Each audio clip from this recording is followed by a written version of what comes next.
What's good, YouTube? It's your boy E-Love, back at Lee University, where we dissect the Bible surgically, and I'm back with yet another banger. Alright, today we will be dissecting the Bible surgically, coming from a particular chapter or book, I should say rather. Proverbs, the wisdom book. So just follow along with me as we dissect these scriptures together. First, we're going to talk before we dive and dissect these scriptures. We're going to be talking about anger and how we should forsake anger. Proverbs 22:10. Cast out the scorner, and contention shall go out. Yeah, strife and reproach shall cease. What this particular scripture is saying is, whoever you have in your circle, there's always going to be that one guy that always stirs up conflict. So what this particular scripture is saying is that once you get rid of that one person and you've prayed for discernment already, then contention shall go out, and strife and reproach shall cease. So any issues, because bad character corrupts good character. So whoever you surround yourself with is who you become. So once you get rid of that scorner, is what it says, or that mocker, or that evil person in your group, then you can continue to build on righteousness. So that's Proverbs 22:10. Proverbs 22:24 through 25. Make no friendship with an angry man, and with a furious man thou shalt not go, lest thou learn his ways and get a snare to thy soul. What this is saying is that you really don't want to go there when it comes to an angry man. With a furious man, thou shalt not go. So don't even go there with someone who you know is always angry at God, angry with themselves, or angry at other people. Don't go there, lest thou learn his ways and get a snare to thy soul. So anger can be a snare to your soul. So not only will you start to pick up on their ways, but you will cast yourself down, and you will start picking up on traits that you've never known, and you can start to confuse yourself because you've worked so hard to get these friends, and then you make a friendship with an angry man, and then you start to act like them, and it's not exactly what you think it is, because sometimes they don't show it. They might act it, but they don't show it immediately. And that's where you have to pray for discernment, so that you can know and pick and choose who your friends are. So, lest thou learn his ways and get a snare to thy soul. So do not go there with a furious man. That's what it says in Proverbs. So Proverbs 3:18. Wisdom is a tree of life to those who embrace her. Happy are those who hold her tightly. So this is what ties in the rest of the scripture. Happy are those who hold her tightly. wisdom. So if you have wisdom and you're holding wisdom tightly and you're trying your best to get the most from God's wisdom, then you are considered happy. You will be then considered happy because you embrace wisdom and you're reaping the fruits of your labor. Because wisdom is given to all men liberally who ask from God. So the angry man is not wise. He does not know how to control his anger, and that leads him down the broad and wide gate. So that is the snare that that ensnares his soul, is anger. It is a very, what should I say? It's an emotion that we have to deal with, and we have to pick it up from the root, or else it can lead us down ways or paths that we do not want to go. That's why it says, with a furious man thou shalt not go, lest thou learn his ways and get a snare to thy soul. So we're going to meditate on some of these, but I'm going to try and make the video shorter today. Proverbs 14:29.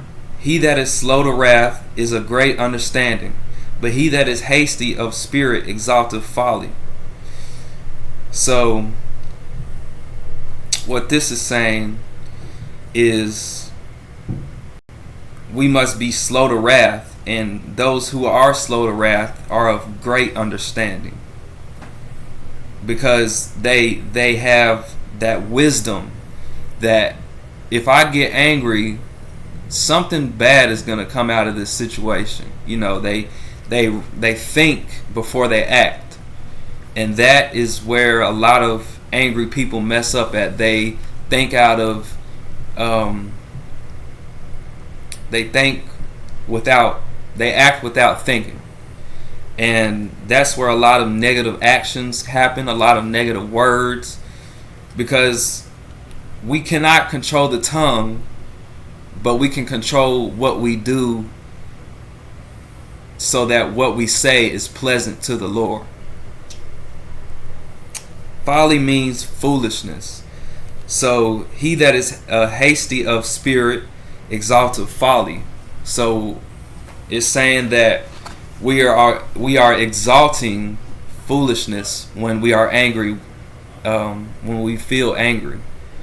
So we all know we need to be exalting God and exalt God above all things. But when we are angry and of hasty of spirit, we are exalting foolishness.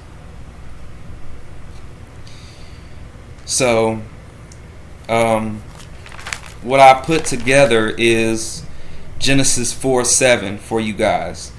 I said I put this together for you guys to help us overcome anger.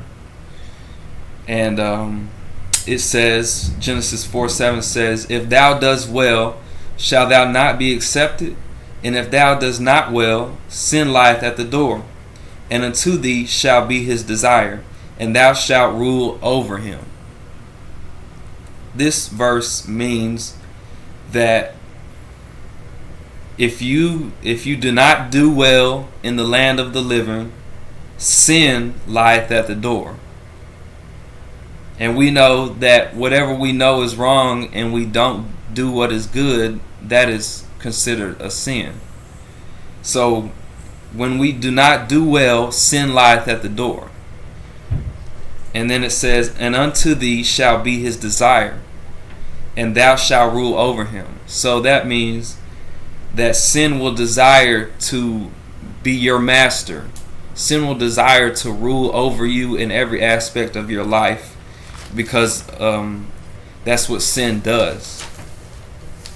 It snares you, and it tricks you into thinking certain ways and acting certain ways, and it ends up turning into a downward spiral.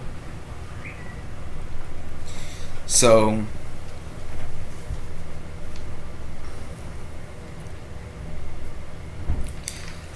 what we need to get from this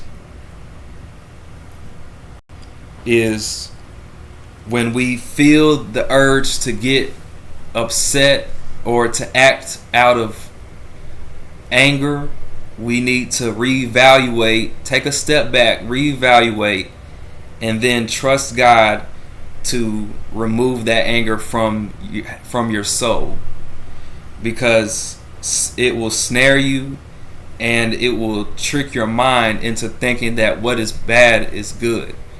It says in the Bible that in the last days people will think what is good is bad and what is bad is good.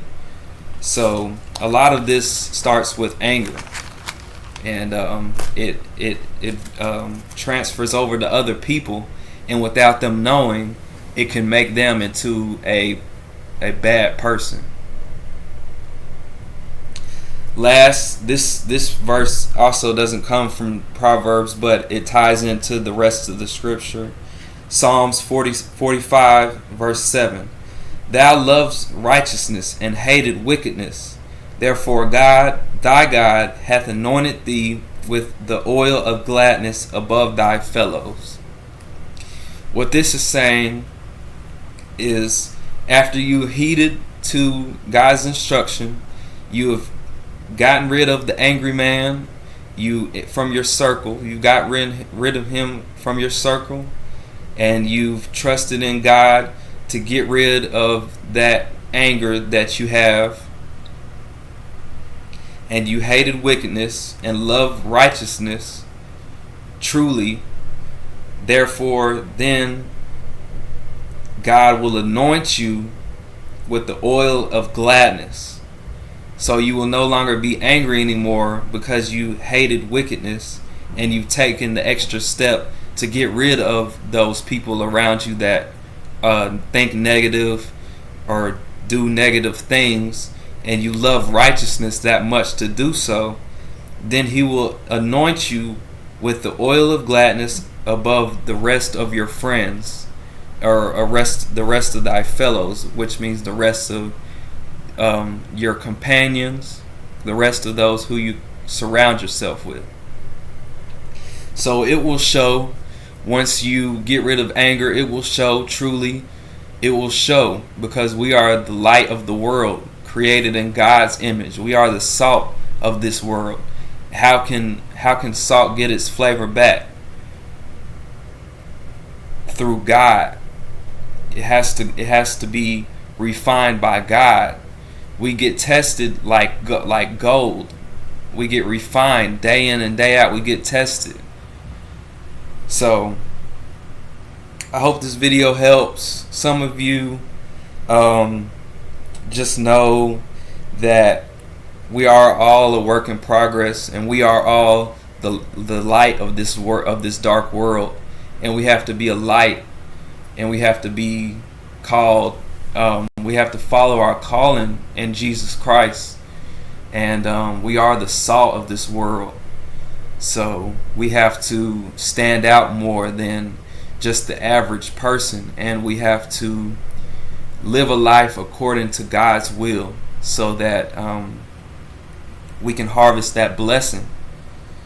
So thank you guys for tuning in. Don't forget to like the video, subscribe to the channel if you haven't already, and have a blessed day. See you soon. Shalom.